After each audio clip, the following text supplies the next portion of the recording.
The Poosey Conservation Area, located in Livingston County in northwest Missouri, is a 5,738-acre public land managed by the Missouri Department of Conservation. Known for its diverse landscapes including forests, prairies, and ponds, this area is a popular spot for outdoor activities such as hiking, hunting, fishing, and camping.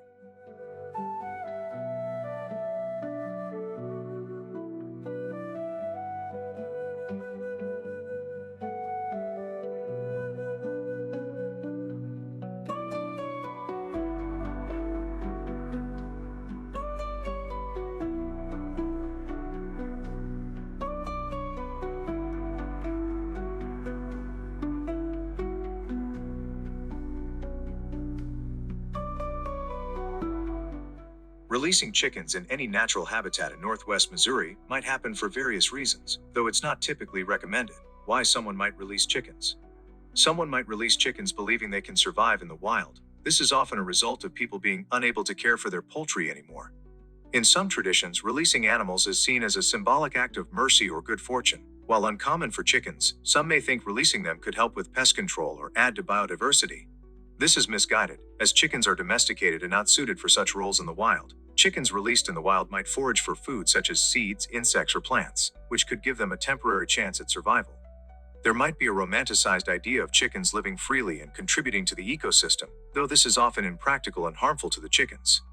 Chickens are vulnerable to many predators in a natural setting, especially in a conservation area like Poosey. Common predators include coyotes, foxes, raccoons, hawks and owls, bobcats, and snakes targeting chicks and eggs if present. Since chickens are not native to wild ecosystems and lack the survival instincts of wild birds, they are likely to be quickly preyed upon or struggle to survive due to harsh weather and lack of resources. Their release could also disrupt the local ecosystem by introducing a non-native species.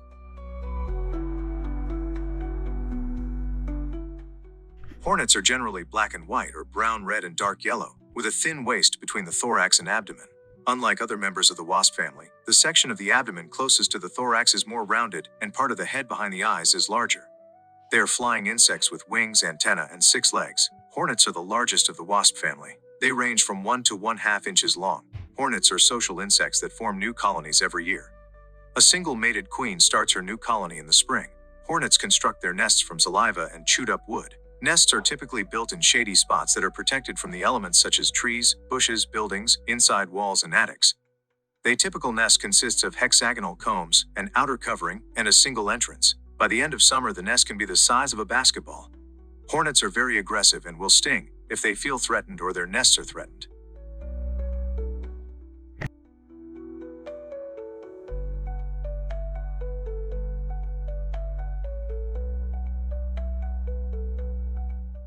The Osage Nation, a Native American tribe originally inhabiting what is now the Poosey Conservation Area and the surrounding regions of Missouri, played a significant role in the history and culture of the area. The Osage were a dominant and influential tribe in the central United States before the arrival of European settlers. The Osage historically controlled a vast area spanning much of Missouri, Arkansas, Kansas, and Oklahoma. Northwest Missouri, including the Poosey Conservation Area, was part of their hunting and resource-gathering territory. The Osage were semi-nomadic, living in villages during planting and harvesting seasons and venturing into the surrounding lands, such as the Poosey area, for hunting, fishing, and gathering in other seasons. The rocky hills and forests of what is now Poosey provided an abundance of game such as deer, turkey, and small mammals. The nearby streams and rivers were used for fishing and freshwater resources. The Osage were skilled traders, exchanging furs and other goods with neighboring tribes and later with European settlers. They used areas like Poosey as part of their vast trade network. The Osage left a lasting legacy in the region. Their use of the land influenced how early settlers viewed and utilized areas like Poosey. Artifacts such as arrowheads, pottery, and tools are still occasionally discovered in the area, offering glimpses into their life and culture.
In the 19th century, European settlers began to clear portions of the land for farming. The northern half of the land was primarily used for farming and grazing cattle. However, much of the soil in this region is rocky and not highly fertile, making it less ideal for agriculture. Over time, some areas were abandoned as farmland and began to revert to forest or prairie. You can still find some of the old agricultural equipment lying around. The American Seeding Machine Company, founded in the late 19th century and based in Springfield, Ohio, was a prominent manufacturer of agricultural equipment. The company played a significant role in the development and mechanization of farming in the United States during its era of operation. The American Seeding Machine Company was formed in the late 1800s. The precise founding date is not widely documented, but it arose during a period of significant agricultural innovation in the United States. The company is known to have been a consolidation of several smaller firms specializing in agricultural equipment. It eventually became one of the leading manufacturers of seed drills, planting machines, and other seeding tools. The company's primary product line included seed drills and planters designed to improve the efficiency of planting crops. These machines allowed farmers to plant seeds at consistent depths and intervals, leading to better yields. In addition to drills, they manufactured machines for broadcasting seeds over fields.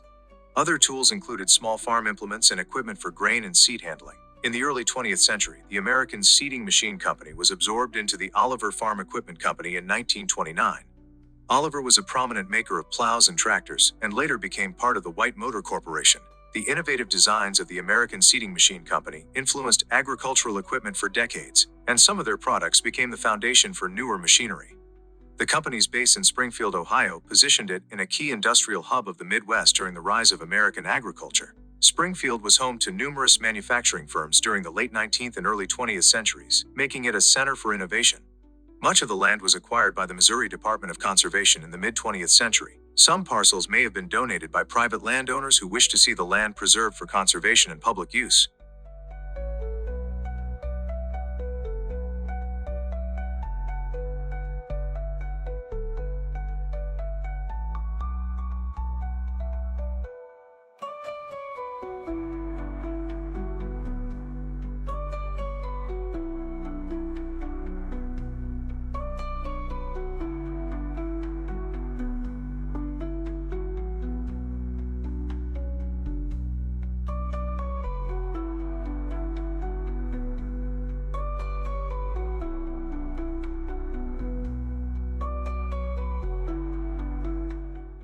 The state's acquisition aimed to restore habitats, prevent erosion, and provide recreational opportunities. The name Poosey has a curious and charming origin story tied to the early settlement of the area. According to local legend, the name arose when an early settler, who had migrated to northwest Missouri, came across a particular patch of wildflowers or a natural setting in the region. This scenery, with its vibrant colors and beauty, reminded them of their previous home in Poughkeepsie, New York. Due to this connection, the area began to be colloquially referred to as Poosey, a playful derivative of Poughkeepsie.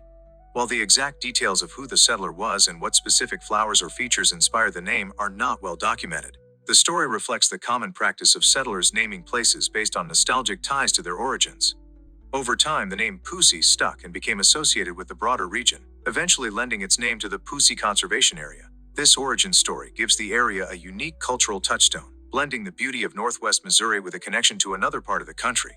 It also highlights how early settlers often found ways to create a sense of familiarity and connection in their new environments.